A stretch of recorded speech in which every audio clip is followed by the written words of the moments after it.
My 19-year-old stepsister's flirting really ruined me, and I confronted her. Now, I'm in trouble and need advice. Hi Reddit. I'm a 20-year-old male, and I'm caught in a gut-wrenching mess with my new stepsister, a 19-year-old female, who turned my life upside down with flirty teasing. I'm lost and need advice. Should I keep fighting or let it go? This is killing me, so please help me figure it out. I'm a sophomore in college, living in a small university town where gossips are wildfire.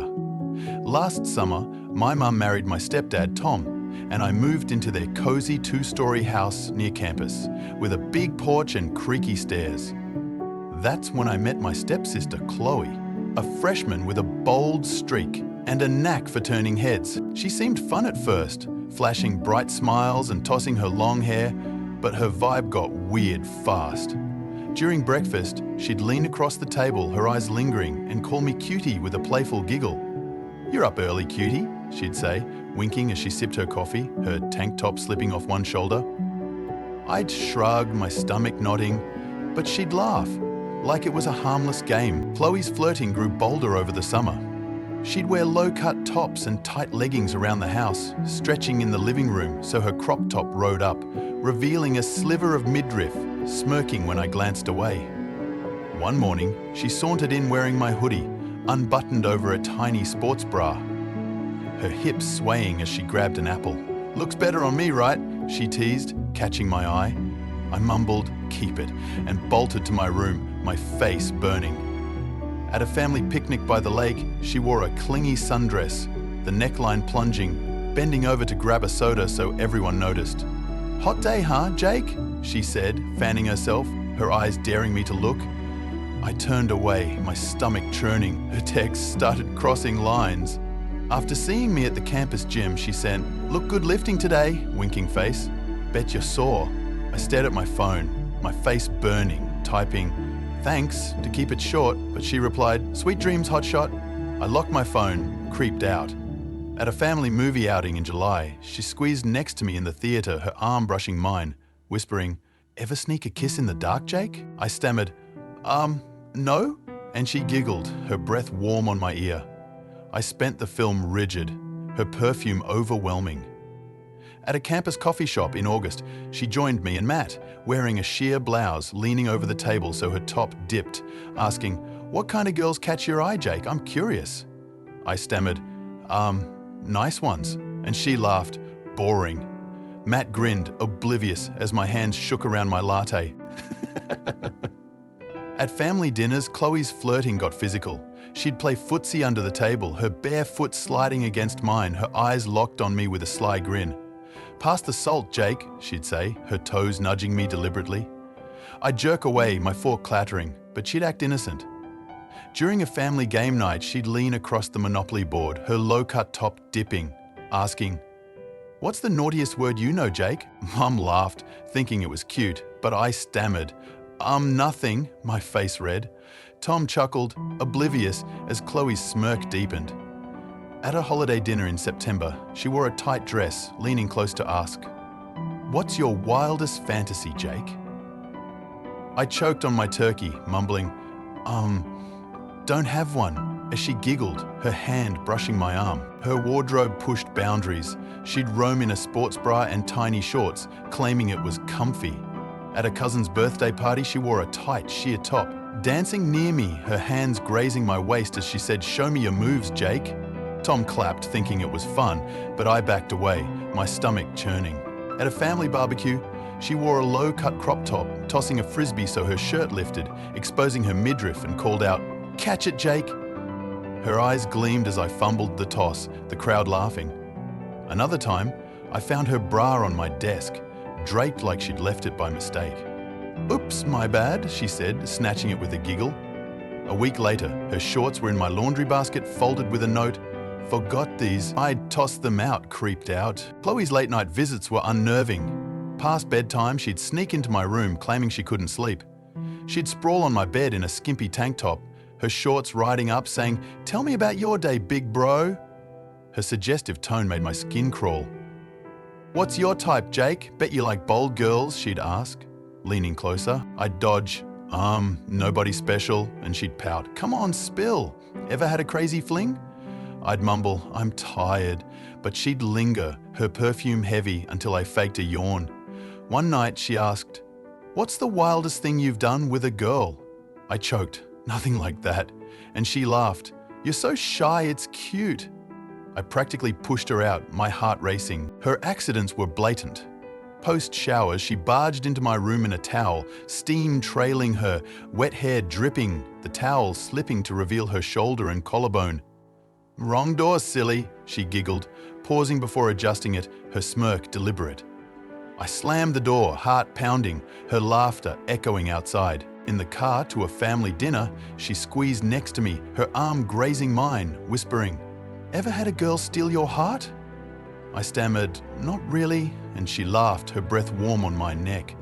At a family camping trip in August, she brushed against me while setting up tents, her low-cut top slipping, asking, "Ever get frisky in the woods, Jake?" I laughed nervously. "Nah, not my thing," and she pouted, "You're no fun." Mum smiled, thinking it was sibling bonding, but I felt cornered. During a grocery store run with the family, Chloe wore tight leggings and a cropped jacket, leaning close to grab cereal, her shoulder brushing mine. "What's your dream date, Jake?" she asked, her voice low. "Something romantic," I muttered. "Dunno, movies maybe?" And she smirked. "Lame." Tom chuckled nearby, oblivious. At a parent-teacher event at Chloe's college, she wore a form-fitting dress, standing too close as we waited for Mum, asking, "Ever fall for someone you shouldn't?" I stepped back. Nope. But her grin said she wasn't done. At a family game night escalation, she sat across from me, her foot nudging mine under the table, asking, "What's the hottest thing a girl's done to get your attention, Jake?" I blushed. Nothing stands out, and she laughed. "You're too easy to tease." Mum smiled, oblivious, as my hands clenched. I told my best friend Matt, who laughed, "It's just sibling banter, dude. She's messing with you." My friends Kyle and Sarah agreed, calling Chloe's antics playful. I tried talking to Mum and Tom multiple times. During a family hike in August, Chloe sidled up, her arm brushing mine, asking, "Ever hooked up on a trail, Jake?" I'd laughed nervously. "Nah, not my thing." And she pouted, "You're no fun." I pulled Mum aside later. "Chloe's acting weird," I said, but she waved it off. "She's just spirited, honey." At the holiday dinner, after Chloe's wildest fantasy question, I tried Tom. "She's making me uncomfortable," I said. He chuckled. "She's teasing, Jake. Don't take it so seriously." Their obliviousness left me feeling like I was losing it. But Chloe's smirk said she was in control. Her flirting peaked in the fall. At a friend's Halloween party, she wore a skimpy costume, draping herself over me, her fingers tracing my shoulder, whispering, "Bet you're wild when you let loose." Her loud comments, "Jake's too cute to stay single," sparked laughter. But I was mortified, the campus nerd in her spotlight. My confidence tanked. I skipped social events, dreading her next move. In the library, she cornered me between shelves, her tight sweater hugging her frame, asking, "Ever sneak a girl into the stacks, Jake?" I mumbled, "Just here to study." And she laughed, "You're no fun." I confronted Chloe in the kitchen one night. "Stop this," I said, voice low. She smirked. "What? Can't handle some fun?" Her laughter cut as she walked away, leaving me trapped. The moral dilemma hit hard. Should I call Chloe out and risk family drama, or stay quiet and let her keep humiliating me?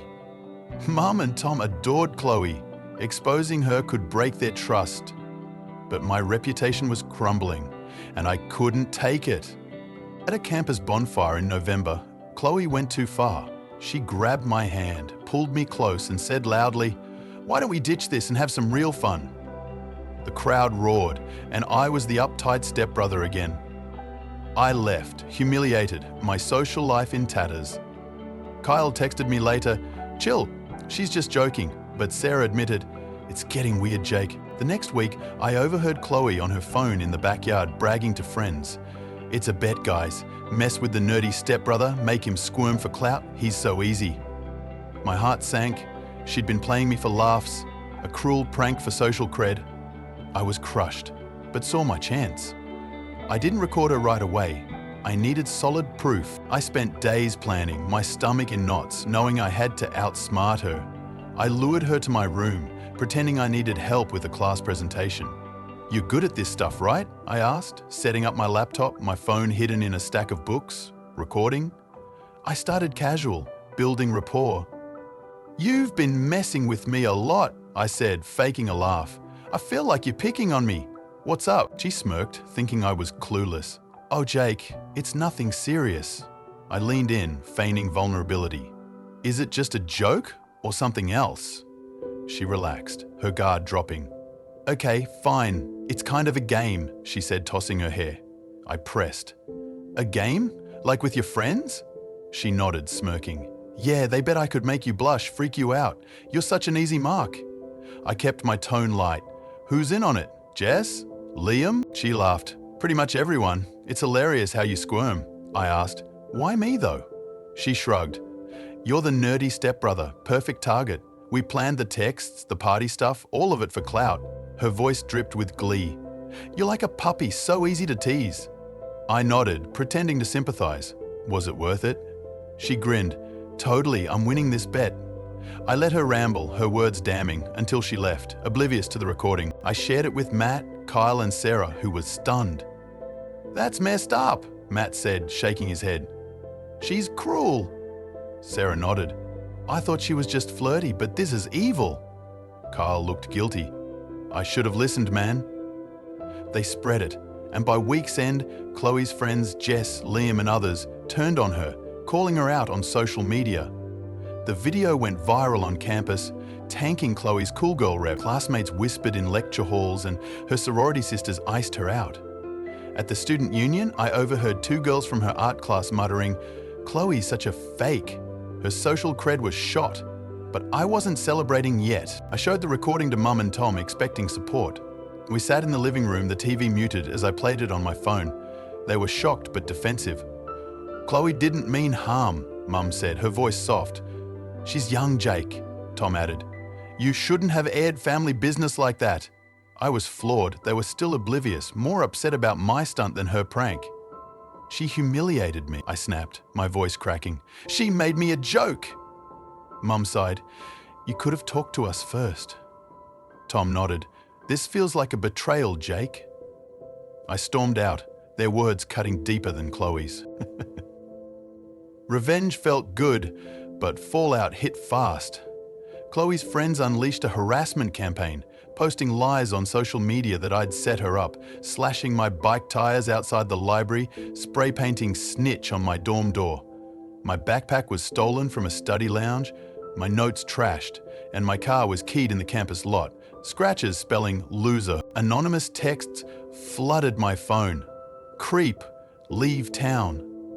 At my part-time barista job, someone, likely Jess's boyfriend, Connor, dumped coffee grounds in my bag, leaving a note, "Watch your back."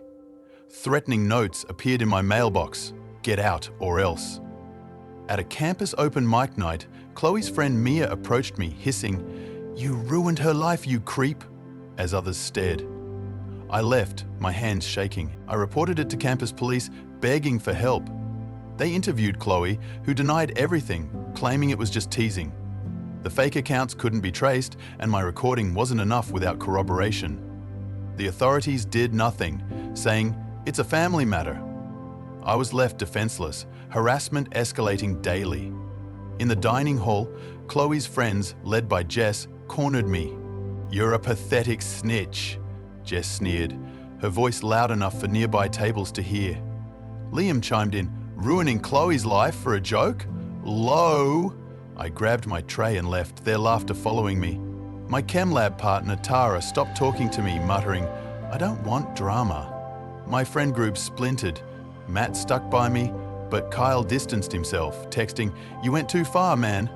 Sarah wavered, saying, "I get why you did it, but it's messy." Chloe got away with it, spinning a victim narrative on social media.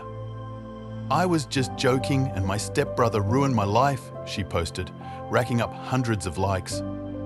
Her friends, Jess, Liam, even some sorority sisters, rallied back, and classmates like Ryan from my chem class believed her, calling me a jerk for recording her. The town gossiped. splitting between poor Chloe and Jake's a drama queen. At a local diner, a neighbor, Mrs. Klein, muttered, "You stirred up trouble," as I grabbed my latte.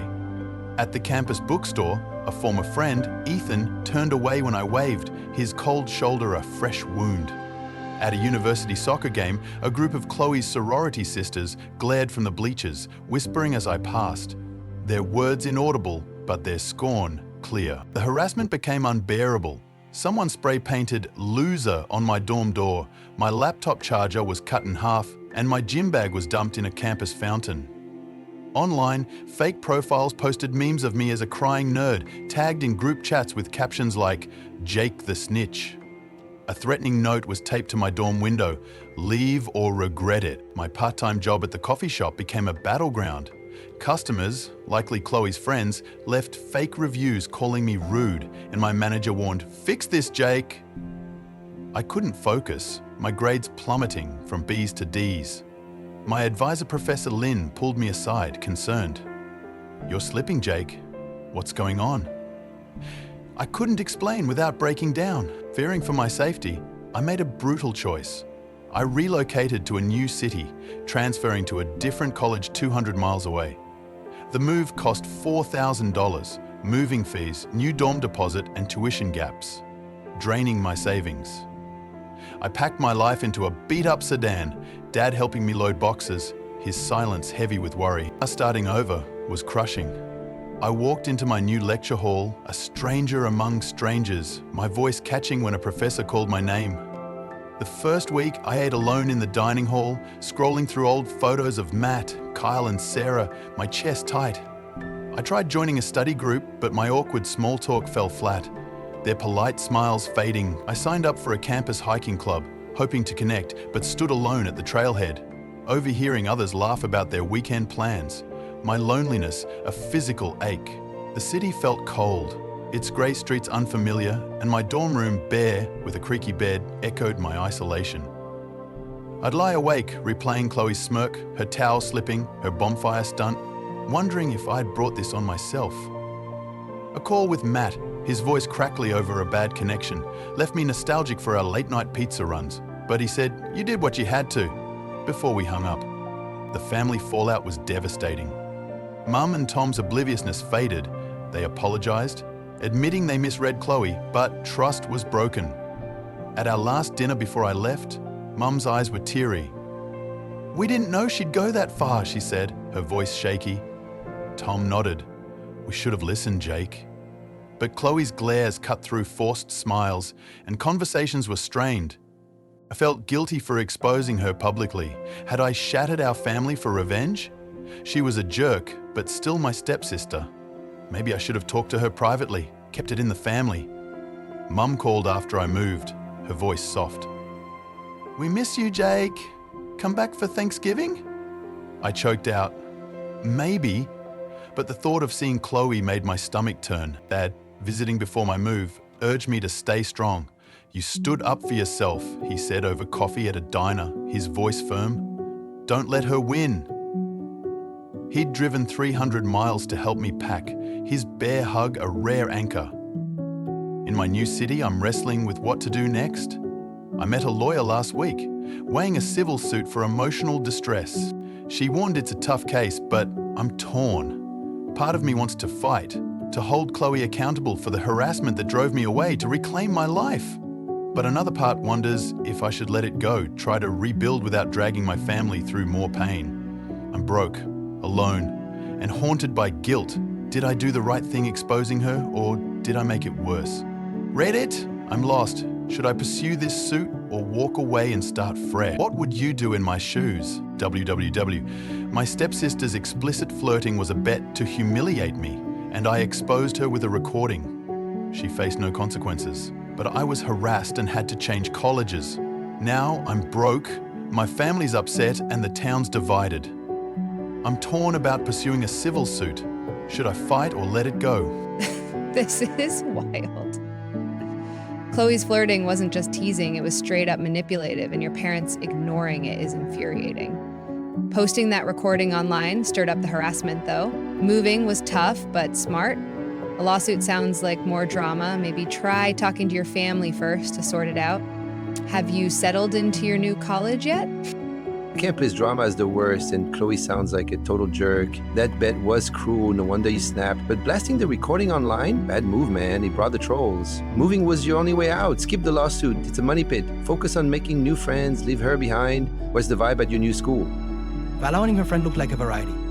Where I'm from, family's everything, and you crossed a line. Chloe's teasing was dumb, but recording her secretly was sneaky. You could have just told her to stop instead of humiliating her online. The harassment was your fault for going viral. Moving and suing is overkill. Apologize to your folks and fix this. You're tearing everyone apart over a prank. This reminds me of my sister that pulling pranks, but Chloe went way too far. Her flirting was a setup to make you a joke, and your parents should have listened. Exposing her was right, but social media was a mistake. It caused the harassment. Moving was brutal, but a lawsuit's not worth it. Cut Chloe out and rebuild, man.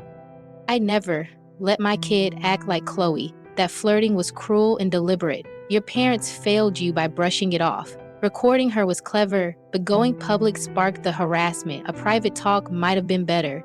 Moving was heartbreaking. You didn't deserve that. A lawsuit could hurt more. Focus on your new start. Have you found anyone to talk to there? You're a legend for exposing Chloe, dude.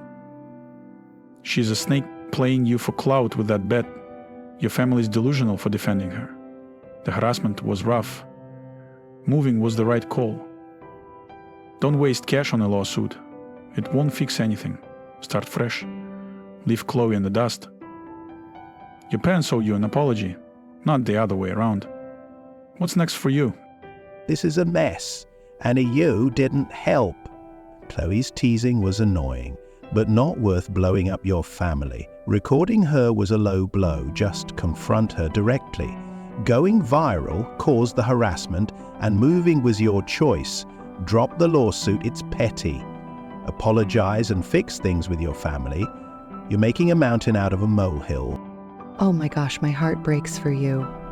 Chloe's prank was so mean, and your parents ignoring her flirting was awful. You were brave to stand up, but posting that recording online gave her friends a reason to attack you. Moving must have been devastating. A lawsuit might drag you back into pain. Try rebuilding first. Have you made any new friends at your new school? I've dealt with liars like Chloe at work. She's a bully who targeted you for laughs. Your parents dropped the ball. They should have stepped in. The recording was smart, but going viral was a bad call. It fueled the harassment. Moving saved your sanity, but a lawsuit's a gamble. Focus on your new life. Cut her out. What's your new college like? You're the bad guy here. Chloe's teasing was just dumb fun, and you turned it into a vendetta. Recording her secretly was creepy, and posting it online was worse. You caused the harassment by airing dirty laundry. Moving and suing is dramatic. Just apologize and fix your family. You're breaking their hearts over a prank. Growing up, my sister pulled pranks, but nothing like Chloe's cruelty. Her flirting was a deliberate setup, and your parents' denial was a betrayal. Exposing her was understandable, but social media made it worse, sparking the harassment.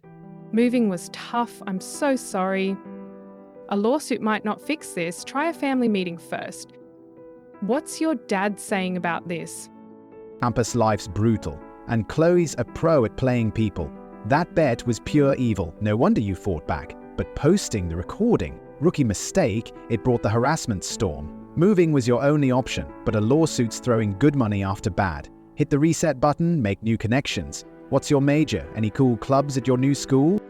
I've seen family feuds rip people apart, and you're in deep. Chloe's flirting was out of line, but you escalated it by going public with that recording. A private talk could have avoided the harassment. Moving was your call. Don't play victim. Drop the lawsuit. It'll only hurt your family more. Apologize and rebuild. Family's worth it. What's stopping you from making peace?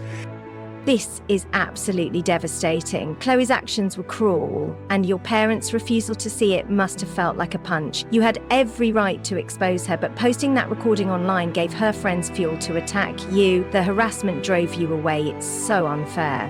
A lawsuit might pull you back into that mess. Focus on finding peace in your new city. Have you connected with anyone there? Maybe a counselor or friend? Reminds me of workplace bullies. Chloe's a master manipulator. Her prank wasn't a joke. It was targeted to humiliate you for clout. Your parents failed by ignoring it. They owe you. The recording was a bold move, but social media backfired, bringing the harassment. Moving was smart, but a lawsuit's a money sink. Cut Chloe out, rebuild your life. Have you settled into your new college? Maybe joined any teams or groups?